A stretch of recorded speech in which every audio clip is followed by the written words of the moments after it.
भाई राम राम।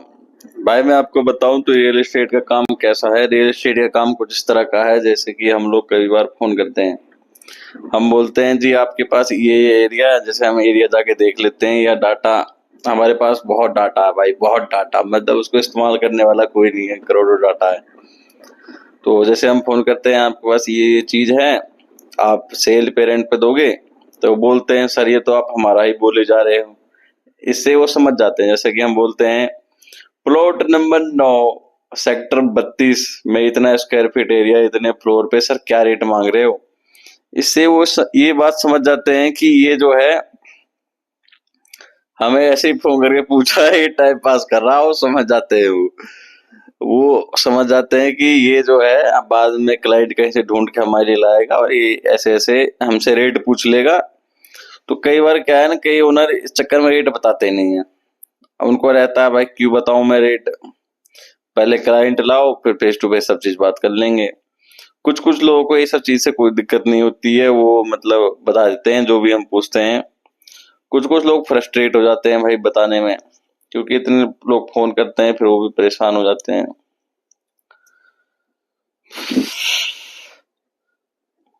और भाई प्रॉपर्टी लाइन में तो ऐसा है, जैसे हमारे पास मैप है रहता है हर चीज का, मतलब जैसे कि सेक्टर 32 है, 31 है, जितने भी गुड़गांव के पूरे सेक्टर है, पूरा मैप है हमारे पास, पूरा डाटा है, पूरे प्लॉट नंबर कहाँ क्या चीज है नहीं है।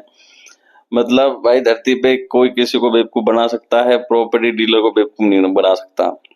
वो ये बात मैं कैसे बोल रहा हूँ, क्योंकि पूरे दिन हमें बेवकूफ बनाने वाले मिलते रहते हैं। तो पूरे दिन हमें ज्ञान मिलता रहता है, मिलता रहता है, मिलता रहता है। तो भाई धरती पे वकील और प्रॉपर्टी डीलर, इसको बेवकूफ बनाना मुश्किल काम है, क्योंकि ये पूरे दिन दुनियादारी ही देखते हैं।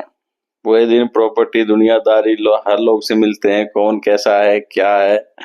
और भाई एक बात बताऊं तो एक आदमी पूरी दुनिया को नहीं समझ सकता। हर बार आदमी सोचता है मैंने इस तरह से गलती हुई, अगले बार वो गलती नहीं करूंगा, लेकिन अगले बार जिंदगी अलग तरीके से उससे डील करती है। आदमी सोचता है ये तरीका मैं सीख गया, आगे दिक्कत नहीं होगी। तो अगली बार भाई जिंदगी जो है अलग तरीके से आपसे डील करती है। मैं भी कई बार सोचता हूँ यार इतना सब कुछ देख लिया, जिंदगी देख ली मैंने, दुनिया देख ली मैंने, लेकिन ऐसा नहीं है। अगली बार अलग तरीके से कुछ होता है।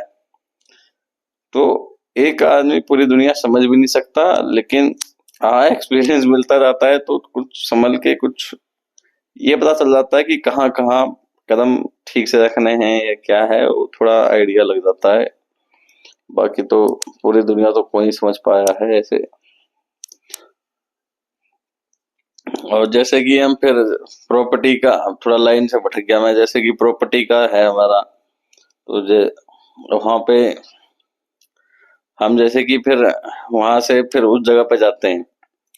जैसे किसी से बात हुई किसी प्रॉपर्टी के बारे में, वो एक्चुअल में है या नहीं, अब वो बेवकूफ तो नहीं बना रहा, तो मैप में देख लेते हैं भाई ये चीज कहाँ पे है क्या है।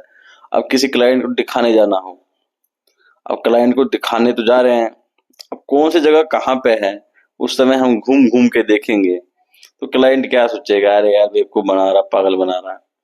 तो वो मैप में हमें पूरा देखना होता है, मतलब कौन सी चीज कहाँ पे है। तो वो फिर उसके बाद क्या करते हैं हम लोग, जैसे वहां पे जाते हैं, प्लॉट नंबर लिखे रहते हैं, तो आइडिया हम लगाते हैं भाई, या अपने फोन में फोटो खींच के ले जाते हैं, देखते हैं भाई कहाँ क्या है, फिर वैसे वैसे हम पहुंच जाते हैं मतलब। या क्लाइंट आ रहा है तो उससे पहले ही हम थोड़ा सा दो तीन जगह चीजें पता करके रखते हैं। ये एक तरीका है प्रॉपर्टी डीलिंग में काम करने का, प्रॉपर्टी मतलब प्रॉपर्टी का काम करने का। मतलब किसी क्लाइंट को कोई प्रॉपर्टी दिखानी है, कोई चीज दिखानी है, तो वैसे ही सिमिलर चीज हम तीन चार इकट्ठी करके रखते हैं उससे पहले। तीन चार जगह बात कर लेते हैं चाबी का कहाँ क्या है नहीं है, वहां पे जाके फिर ले लेते हैं आइडिया भाई कहाँ कहाँ क्या क्या है। फिर क्लाइंट आता है, एक चीज दिखाते हैं, दो चीज दिखाते हैं, तीन चार ऐसे करके दिखा देते हैं। फिर अभी तक भाई ज्यादा एक्सपीरियंस तो नहीं रहा मेरा, क्योंकि अभी मैं भी नया नया हूँ। ये अभी मेरे थ्रू जो मैंने, मेरे पास जो क्लाइंट आया था अभी तक एक ही आया है। चीजें हम बहुत चीजें देख कर रखते हैं, और जरूरी है, क्योंकि आपके पास क्लाइंट आ गया, आप दिखा नहीं पाए, पैसे कमा नहीं पाए, तो फिर तो बेकार हो गया ना। प्रॉपर्टी डीलिंग में आप तभी कामयाब हो जब आपके पास एक ही चीज 10 तरह से हो। अब ऑफिस स्पेस दिखाना है, वही ऑफिस स्पेस आपके पास 10 तरह से हो, जैसे कि एक फर्निश्ड है, एक अनफर्निश्ड है, एक थोड़ा उस लोकेशन पे है, एक थोड़ा उस लोकेशन पे है, एक थोड़ा सा डल है जैसे खुदरा टाइप, मतलब एक फिनिशिंग बहुत बढ़िया है। अब उसका बजट कैसा है भाई, कम बजट है तो खुदरा वाला ही लेगा, जो मतलब थोड़ा रगड़ वाला होगा, बढ़िया होगा तो वैसा जाएगा। तो आपके पास हर तरह की चीजें होनी चाहिए, तभी कोई आएगा लेगा।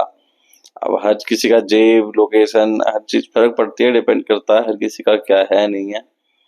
तो ऐसे ऐसे काम होता है। फिर अभी तक मेरे को प्लॉट का एक्सपीरियंस उतना नहीं है। प्लॉट में रेरा नंबर होता है, और जैसे कि इसमें ब्लैक मनी वाइट बन जाती है। इसलिए जो भी प्रॉपर्टी का काम करते हैं उनका ब्लैक मनी नहीं होता उनका, क्योंकि प्रॉपर्टी में वाइट हो जाता है वो। अब वो कैसे क्या होता है उसके ऊपर अलग एक वीडियो बनेगी, वो अलग बताऊंगा मैं फिर। और फिर ऑफिस स्पेस में तो यही सब रहता है। फिर अब कोई कोई वेयर हाउस का भी आ जाता है, वेयर हाउस का भी काम फिर देख लेते हैं। वेयर हाउस जैसे टीन शेड हो गया, या बिना टीन शेड के आरसीसी हो गया, या वैसे कुछ भी है, मतलब यही सब चीजें हैं। फिर और क्या ही बताऊं। अब वेयर हाउस में जैसे डिमांड आ जाती है कि मतलब बड़े बड़े ट्रक जाने चाहिए। जैसे वेयर हाउस का कोई काम करता है तो वहां पे भाई ट्रक या वो सब चीजें जानी चाहिए। टीन शेड में वेयर हाउस भाई हर जगह का अलग अलग रेट है। नए आदमी को कोई भी 3 गुना रेट बताता है, 1 गुना से 3 गुना।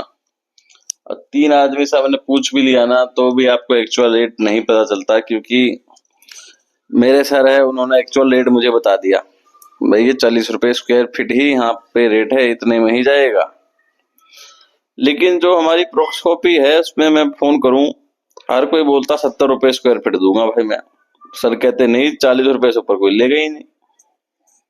सर सही कह रहे हैं भाई, 40 रुपए से ऊपर क्यों नहीं लेगा, नहीं लेगा, क्योंकि उन्हें प्रॉपर्टी काम किया है, उन्हें नॉलेज है, उन्हें पता है।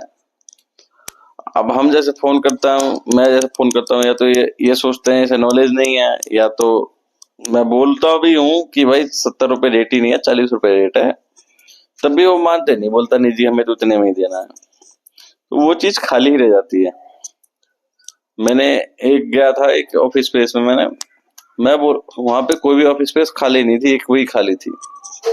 तो मैंने एक दो लोगों से पूछा, बात की, मैं बोला भाई ऐसा क्यों है, यहाँ पे तो सारा कुछ भरा हुआ है, ये खाली क्यों है। बाद में पता चला भाई रेट ही ज्यादा मांग रहा है तो कौन लेगा। भाई जो चीज जितनी वैल्यू है उतना आप चीज मांगोगे तब तो रेंट पे चढ़ेगी, ऐसे क्यों चढ़ेगी फिर। और ये सब लाइन में भाई ठग भी बहुत बैठे रहते हैं। अब एक जगह, मैं जगह नहीं बताऊंगा, मैं आपको आइडिया दूंगा, मतलब थोड़ा ऐसे। अब एक जगह क्या हुआ कि हम गए, दुकानें टाइप थी और भी मतलब कुछ उसमें ऐसे ऑफिस टाइप भी था। मॉल है, ओमेक्स मॉल, चलो बता ही दिया मैंने, ओमेक्स। अब उसमें क्या है कि 26 रुपए 20 रुपए रेट चल रहा है पर स्क्वायर फीट, 20 रुपए, 26,000 रुपए कुछ ऐसे रेंट लगता है, जो ठीक ठाक 500 स्क्वायर फीट एरिया होता है या उससे बड़ा है, तो मतलब उस हिसाब से 20-20 हजार रुपए रेट है भाई, 26,000 रुपए। उसमें भी क्लाइंट लाते हैं, दिखाते हैं, कुछ होता नहीं। अब क्यों नहीं होता, उसके पीछे रीजन है कि वहां पे थोड़ी गलत चीजें ऐसे खुली हुई हैं तो नहीं चलता वो। वहां पे रेट मतलब गिर गए, मतलब उस सब चक्कर कारण से वहां पे रेट गिर गए, रेट खत्म। तो अब वहां पे जो जिन लोगों ने खरीद लिया है, जिन लोगों ने ले लिया है, अब उन्होंने लिया है महंगे रेट पे। क्योंकि किसी को भी मैं फोन करता हूँ, मैं बोलता हूँ भैया ये रेट है, आप तो ज्यादा मांग रहे हो, तो बोलता भैया ये रेट है, वो चौंक जाता है थोड़ा सा। वो बोलता, और हर कोई बेचने के चक्कर में, भाई हर कोई बेचने के चक्कर में क्यों है भाई, खरीदी क्यों थी। कि किराया बैठ के खा सके या कोई काम शुरू कर सके। मतलब डाउनफॉल वहां पे शुरू हो रखा है और फिर लोग ठगा गए हैं। जिस हिसाब से मैं वहां पे लोगों को देखा है, बात करते हैं वो, मैं बोलता हूँ जी इतना ही तो रेट मिलेगा, बेचोगे या रेंट पे लगाओगे इतना ही मिलेगा। हमें एक्चुअल रेट वहां का सारा कुछ पता है। तो उनके साथ ठगी हो गई। उनको ज्यादा रेट पे बेच दिया, ज्यादा रेट पे ये वो कर दिया, और वहां पे सारे ऐसे ही खाली पड़े हैं। आसपास जितने भी मॉल है सब खाली पड़े हैं, कोई रेट ही नहीं है, कोई रेट देता ही नहीं। यही सब चीज है। प्रॉपर्टी लाइन में थोड़ा दबंग टाइप आदमी चलता है, थोड़ा जो दबंगई हो या वैसा टाइप हो। अब इतने जगह मेहनत करते हैं, डील होती नहीं, हो गई तो एक ही बार में पूरा निकल जाता है। यही सब है इसमें।